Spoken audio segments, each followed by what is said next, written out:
Stepping through that curtain was like stepping back in time.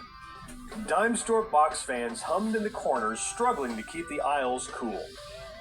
The stark, whitewashed brick walls were packed with as many shelves as they could possibly muster. And those shelves were absolutely brimming with row upon row of little time capsules from the age of pop culture themed lunchboxes. For every one that sparked a memory, there were another dozen I was seeing for the first time. Impressive, astounding, awe-inspiring. There just aren't enough superlatives to properly convey the feeling of nostalgia that washed over me as I was shooting footage for this video. But what about the man behind this aggregation of metal mementos? I sat down with the owner, founder, and curator himself, Mr. Alan Woodall, and asked him how he got started collecting metal lunchboxes. In the 80s, I was at an antique show in Atlanta, and one of the vendors had 3 lunchboxes on the table. It immediately just, I said, it's like a time capsule. The Green Hornet, Batman and Robin. Picked them up and looked at them and said, hey, this is great pop art. Wonderful, beautiful art here.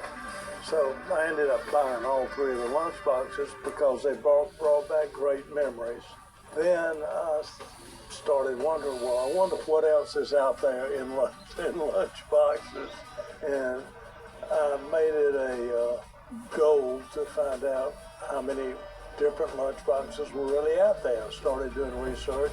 In 1990, a man up in St. Louis, Missouri, his name was Dr. Robert Carr. He had a nice collection of lunchboxes, and he put out a little monthly publication about the history of lunchboxes.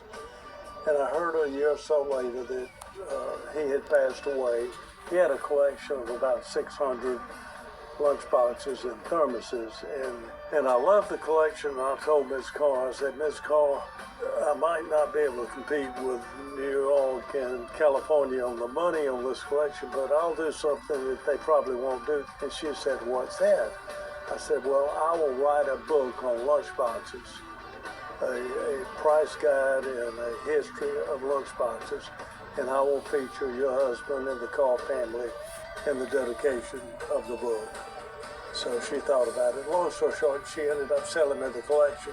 We loaded up that collection and I drove it to Columbus, Georgia. I did write a book, The Illustrated Encyclopedia of Metal Lunchboxes. These Phillips